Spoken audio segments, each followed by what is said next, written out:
Okay, so we're back at it. We've done a second patching there a couple weeks ago, and now we're putting down a subfloor. And he's done a really good sweeping, because sweeping is very important. Dirt is a flooring man's enemy. Right. Because you don't want to have that underneath your floor. Right. So we're laying down, in this case we're just using aspenite, and coming up with a formulation of a plan. Yeah. Which is clearing up the conundrum, preventing the proper flow. Anyways. There we go. Look at that. Look at the man. You are the man. You got that actually to fit on the first try. It's close. That bow is okay. That's the opposite of the way it used to bow. Oh yeah? We're improving then. Maybe. Look at that. You are the man. I can't believe you got that done on the first try. I think that'll actually work. We'll just have to tack it down. Yeah. Well, a little bowish, that's all. Yeah, we'll get it all settled down. You are the dude. One try in a 159-year-old house. First cut, and it worked. Just a little bit out, you know. Yeah, but it actually fits. How could you not be out, though, in this house, right? That's right. A little bit.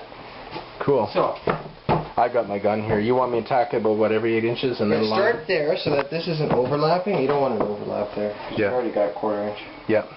And then, about every 8 inches are on the seams too, or do you want... Around the seams, go every 3 inches. Every 3 inches, okay. Really pepper it, and then in the middle, every 4 inches. Every 4? Yeah. Okay. You'll want to go heavy here because of all your up and down planks. You really want to suck it to the height differentials. Okay. Okay. No problem. That's what I'll do. And for that, we're using Aragon technology. I've got one of these brad nailers here. But we're not using brad nails. What we're using are these, what are called crown staples. And in this case, I've got 1 inch. I thought I had 1 1/4, but the 1 inch ought to do. So I'm using 1 inch. So I'm going to start doing that when he gets the other one measured out to cut. And then we'll... I put my house down with ring nails because I didn't have a compressor at home at the time. Like by hand, you mean? Yeah. Wow. Well, we did that in our bathroom when we did the vinyl in there, because we didn't have a compressor. Okay, and then we'll show you what's going on after the subfloor, I guess. So as you can see, we're almost done. We cut this stuff in, and turns out actually the walls weren't off as much as I originally thought. I thought they were off more than that, but that's how it all just turned out to be about 1/2 inch, or maybe 5/8 of an inch there. So that worked out well. Anyways, so we're just doing this, and my crown stapler here, we've been doing about, like you said, on the edges there. You can see them. I went a little more aggressively, just to make sure that there's no shifting in that in this house, you know. And they're not hard to run, these things. Anybody's ever used one. And if sometimes too, another thing, when you're doing floors, if there's anything like this, sometimes they don't always go in. Just flatten them out, or take them out, whatever. And always sweep really good. I've just swept this up. He's bringing the next piece up in a minute. We'll lay this in, and then we're going to put in all of our joints for the doors. So it's going well. I'm pleased so far. And then I can get the actual flooring in. I think we'll get that done today, actually. It'll be really nice. And then I can finish sanding my mantle that I built, and we'll paint it, and we'll pretty well be done. Hang up some pictures. We're putting the track in now for the door. Made out of aluminum, num. Now, what's the actual nails that we should be using? Because, of course, we ring nails for the record. Ring nails for the record. We were at the store, but we were more concerned with coffee and donuts than getting the right nails. I love donuts. Yeah. So we're using just a galvanized spiral nail. It should do the job. And this is just the way it goes, and put your holes in it.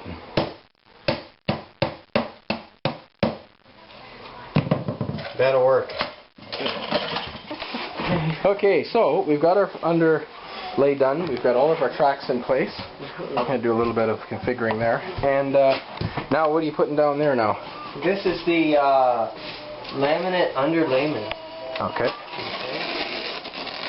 And the purpose of this is to... It's a sound barrier and a moisture barrier. And so that you don't damage the flooring through walking over it, or through old houses have things come up from the wood, you know. Yeah.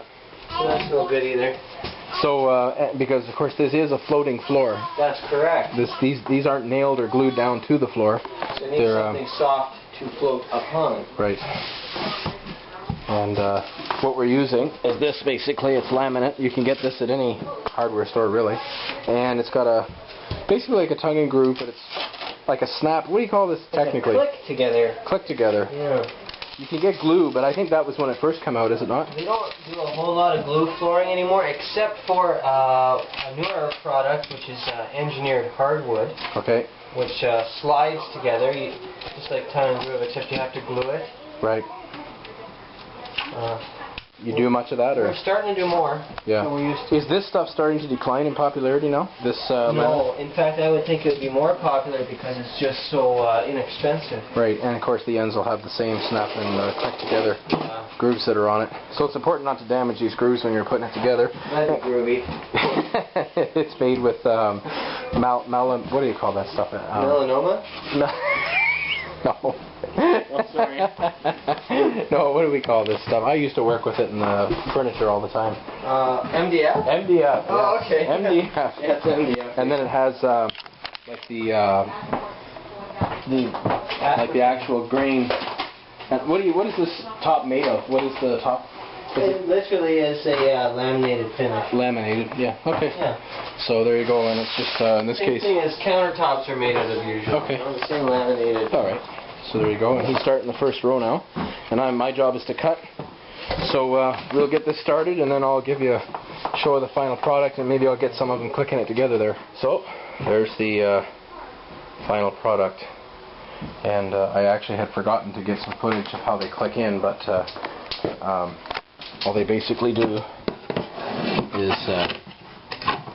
you've got the one end here, and he's got some here to show me. If you're